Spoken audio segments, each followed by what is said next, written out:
हरे हरे। त्याग का पाठ सीखें।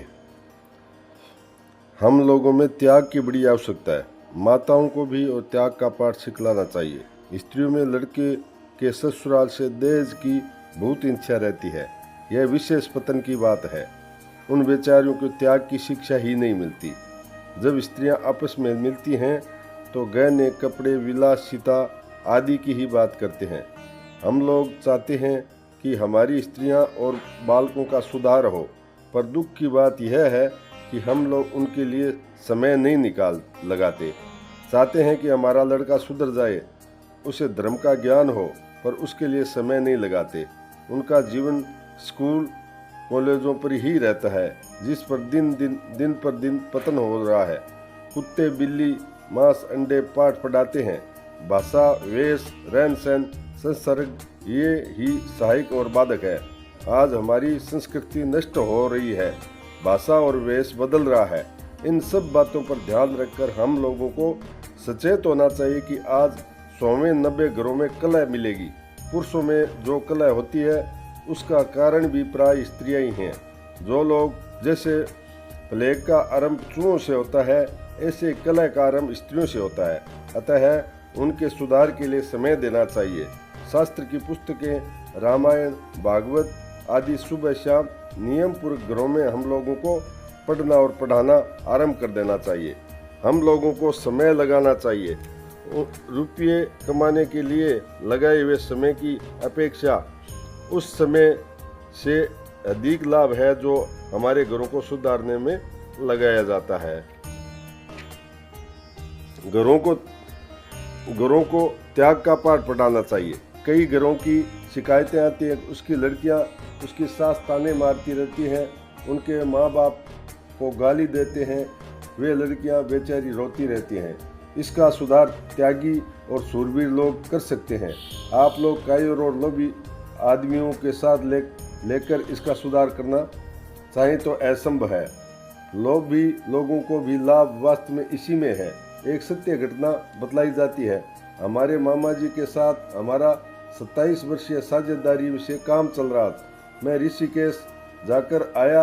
मैंने कहा जो खर्च लगा है हम लोगों को नाम लिख दें। मामा जी पुत्र शिवबख्श कहने लगा, क्या हम लोग आपके नहीं हैं? हरिकृष्ण आदि ही आपके हैं। आप अच्छे काम में गए थे, खर्च साझे में लिख दें। मैंने कहा साझे में लिखना हो तो तुम लोग भी चला करो। उसने कहा अच्छा, आप पर ही भार रहा है। मैंने मुनीम जी से कहा हमारे नाम लिख दो। यह सुनकर शिवबख्श रोने लगा। क्या आप पर भार देने का यही फल था? क्या आपने हमें छोड़ दिया?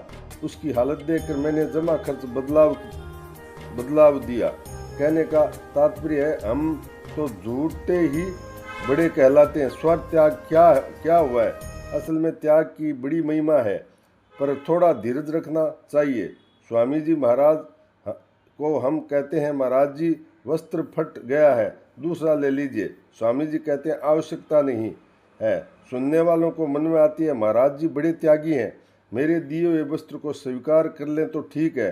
सब लोग देना चाहते हैं, वही स्वामी जी अगर मांगने निकल पड़े कपड़े दीजिए तो लोग कहेंगे हमारा व्यवसाय ढीला चल रहा है। यह त्याग का ही परिणाम है।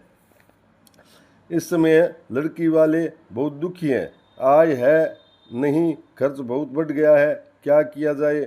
मेरे पास तो इसकी शिकायतें बहुत आती हैं। 25-30 वर्ष की लड़की हो जाती है, विवाह नहीं हो पाता। ऐसी हालत हो रही है, कोई सुने तो अश्रुपात हो जाए। आय होना तो अपने बस की बात नहीं, परिश्रम तो सब लोग करते ही हैं। खर्च घटाने की चेष्टा करनी चाहिए। लड़की वालों से कह दें कि मत दो। वह कहता है कि मैं तो देने की स्थिति में नहीं हूँ, पर संबंध नहीं होता, क्या करूँ? कई लड़कियां के माँ बाप की यह हालत देखकर अपने ऊपर किरासिन तेल डालकर जल जाती हैं। कई लड़की बीमार पड़ जाती हैं तो लोग इलाज इसलिए नहीं करवाते कि लड़की मर जाए तो खर्च थोड़ा हल्का हो जाए। यह कितने दुख की बात है कि माता पिता अपने हृदय के एक टुकड़े के लिए ऐसी इच्छा करें।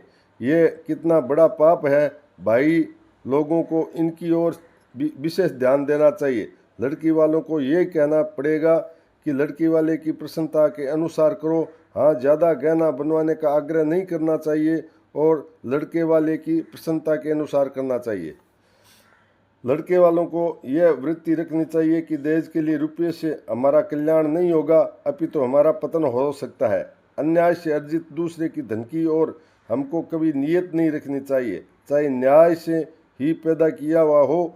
हम लोगों को तो ये त्याग करना चाहिए। लड़की के विवाह में तो जैसे लगाते आए हैं लगाएं, पर लड़के के विवाह में न लें। इससे आत्मबल बढ़ेगा, त्याग का भाव बढ़ेगा, इससे संसार का बड़ा लाभ होगा, हमारी जाति धर्म कुल की रक्षा होगी। यह कितना बड़ा लाभ होगा, आगे जाकर हमारा बहुत बड़ा लाभ होगा।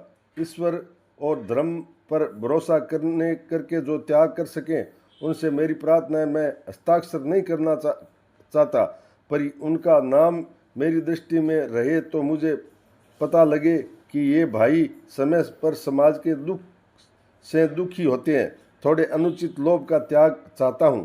कैद जाने की, फांसी चढ़ने की बात नहीं कहता, थोड़ा सा त्याग करना चाहता हूँ। अनुचित लोभ का त्याग करना चाहता हूँ, किसी को नाराज करने के लिए नहीं कहता। त्याग करने का काम तो अपनी इच्छा पर है, किसी पर भी दबाव डालकर त्याग नहीं कराया जा सकता। बोल श्री कृष्णचंद्र भगवान की जय। मोर मुकुटवंशी वाले की जय।